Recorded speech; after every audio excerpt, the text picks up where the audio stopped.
bottle is right there on the shelf. Extra-Strength Tylenol, red and white. You've bought it 100 times. You reach for it without thinking. You take it home. You hand one to your 12-year-old daughter because she woke up with a cold and you want her to feel better. That's it. That's the whole story. She takes the capsule, and a few hours later you find her on the bathroom floor, and your life is over. It's September 29th, 1982, and someone has already been inside that bottle. This is still unexplained. Brief explorations of unsolved mysteries. My name is Mark. Chicago in the fall of 1982 was a city that still trusted its grocery stores. That sounds like a strange thing to say, but it's worth sitting with for a second, because within a week, it wouldn't be true anymore. Not just in Chicago, but anywhere in the country. The aisles at Jewel Foods and Walgreens and Osco Drugs were familiar, ordinary, safe in a way that only the truly mundane can feel safe. You pushed a cart, you grabbed what you needed off the shelf, and you went home. Nobody thought twice about it. Elk Grove Village is a suburb in the northwest side of the metro area. Quiet, residential, the kind of place where kids walk to school and everybody knows what their neighbors drive. Mary Kellerman was 12 years old. On the morning of September 29th, she woke up with a stuffy nose and a sore throat.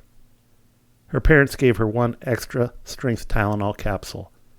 By the time they found her, she was dying. That same morning, less than 15 miles away in Arlington Heights, a 27-year-old postal worker named Adam Janus collapsed at home after taking Tylenol for chest pain. He was rushed to the hospital and died that afternoon. His family gathered. His younger brother Stanley, 25 years old, and Stanley's 19-year-old wife, Teresa, came to the house. In the grief of that afternoon, someone reached for the same bottle of Tylenol that Adam had taken from. Stanley died that evening. Teresa was placed on life support and died 2 days later. 3 members of one family. One bottle. In Elmhurst, a woman named Mary McFarland died. In Winfield, Mary Reiner, 27 years old, and a new mother. In Chicago's Old Town neighborhood, a flight attendant named Paula Prince. 7 people died in a span of 72 hours, spread across the metropolitan area, connected by nothing except a capsule they had no reason not to swallow. The investigators who put it together were working against time they didn't know they had. It was a public health nurse named Helen Jensen and a firefighter turned investigator named Nick Pyshos who made the connection at the Janus home. They found a bottle with 6 pills missing. Dr. Edmund Donahue, the deputy chief medical examiner, suspected cyanide. He asked Pyshos to smell the bottle. Pyshos said it smelled faintly of almonds. Potassium cyanide has that smell. And the capsules in the bottle contain nearly 3 times a lethal dose.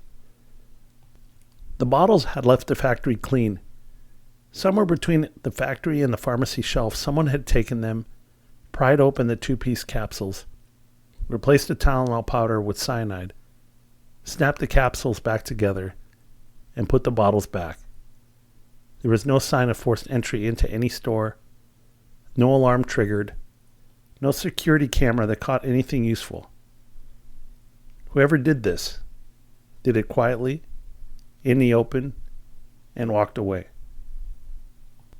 7 people died because of it.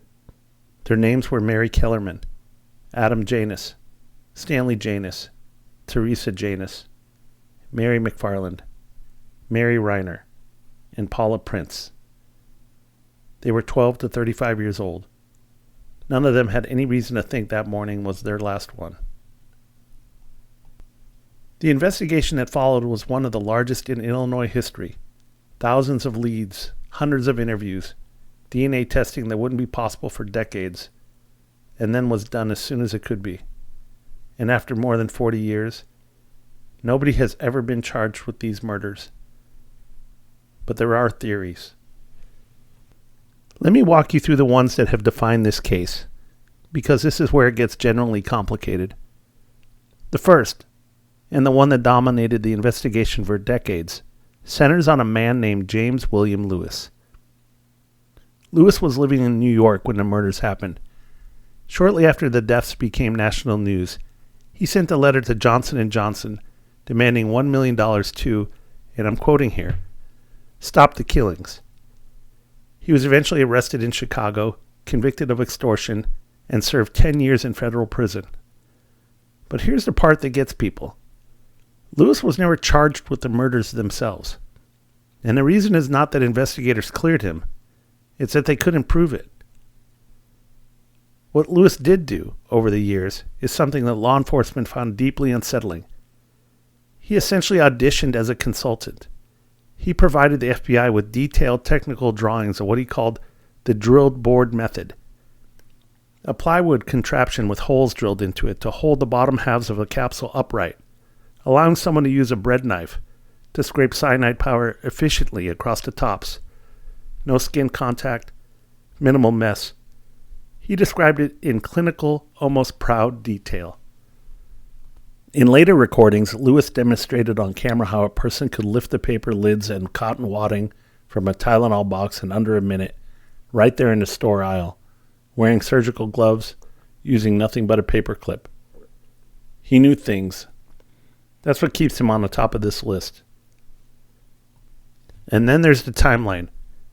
Investigators determined that his extortion letter bore a postmark of October 1st, 1982. Because Lewis himself admitted the letter took 3 days to write, the math suggested he may have started writing it before the connection between the deaths and Tylenol was widely reported in the news. When he was confronted with this discrepancy years later, he said his memory was foggy. He said, on tape, that he would have sworn under oath it took 3 days to write, and acknowledged that was impossible given the postmark. Where it breaks down. DNA samples taken from Lewis in 2010 did not match DNA recovered from the tainted bottles.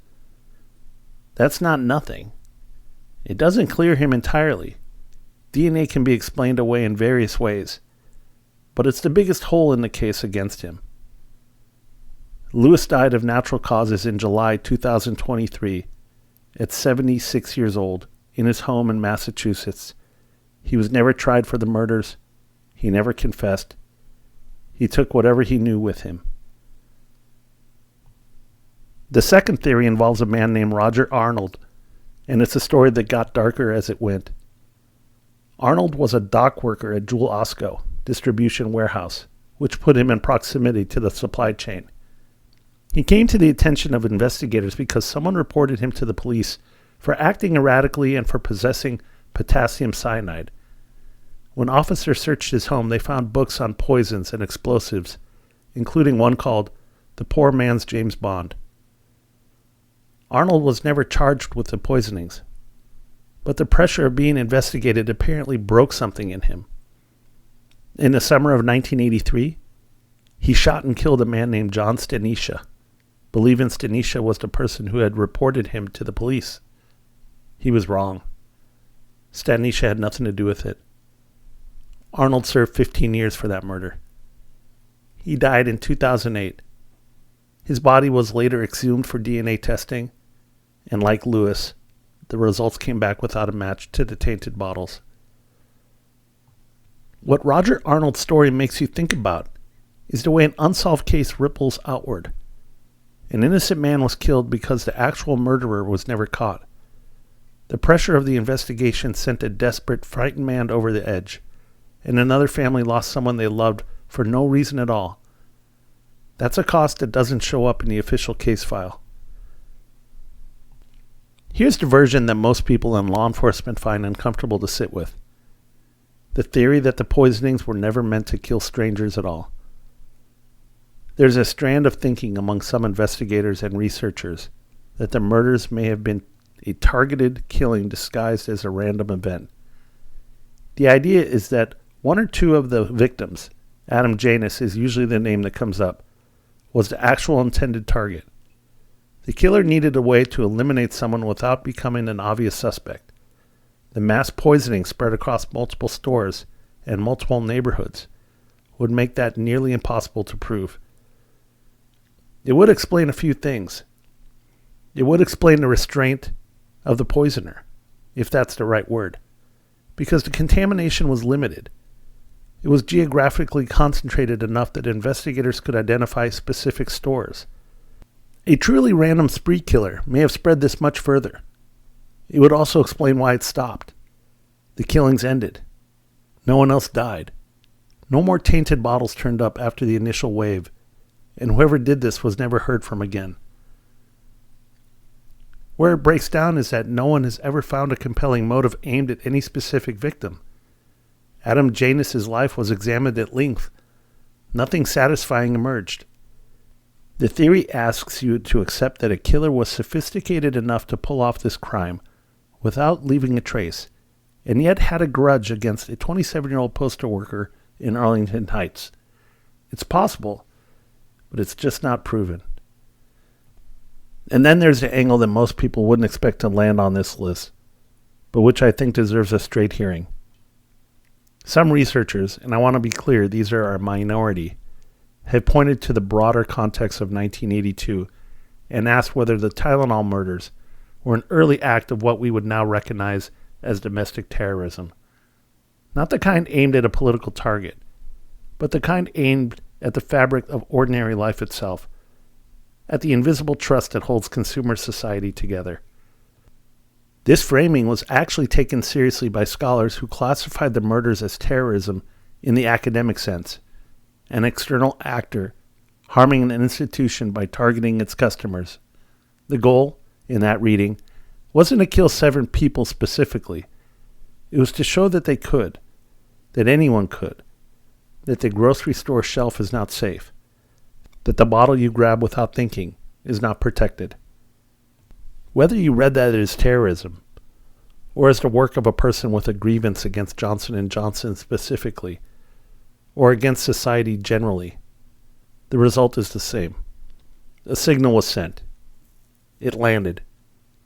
And the country never fully recovered from the knowledge that it was possible. What I will say is that there's something genuinely strange about the absence at the center of this story. 7 people died. Thousands of investigators worked this case for decades. DNA was tested.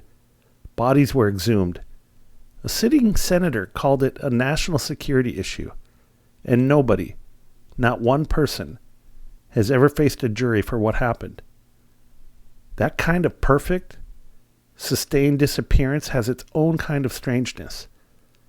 I don't know what to do with it except to say I notice it. But the thing I keep coming back to, honestly, is the Johnson & Johnson response. Because in a story with no justice, it's the one place where something went right, and I think it matters. Within days of the first death, Johnson & Johnson CEO James Burke pulled every single bottle of Tylenol from the shelves nationwide. 31 million bottles. Retail value over $100 million. They didn't wait to see if the contamination was wider than Chicago. They didn't hide behind legal language. They just pulled it. They set up 1-800 hotlines. Burke went on 60 Minutes. They said, "We don't know what happened, but we're not going to let anyone else get hurt while we figure it out." The company's market share had collapsed from 37% to under 8% in a matter of weeks. Their insurance company denied the recall claim. The cost was theirs to absorb, entirely. They absorbed it. And within a few years, Tylenol was back as the country's leading pain reliever. Because people trusted them. Because when it mattered, they chose the people over the product. Now, I'm not in the habit of praising corporations, but that is a thing that happened, and it deserves to be said. What followed the murders changed everything about how medication is sold in this country. The capsules themselves are essentially gone now. The hollow 2-piece capsule that anyone could pry apart was quietly abandoned by the entire pharmaceutical industry. What replaced them is a caplet, a solid, gelatin-coated tablet shaped like a capsule, easy to swallow, impossible to tamper with the way the old capsules could be tampered with. And the triple seal. every foil disc you've ever peeled off a bottle, every shrink-wrapped collar around a cap, every glue-shut outer box, that's all 1982.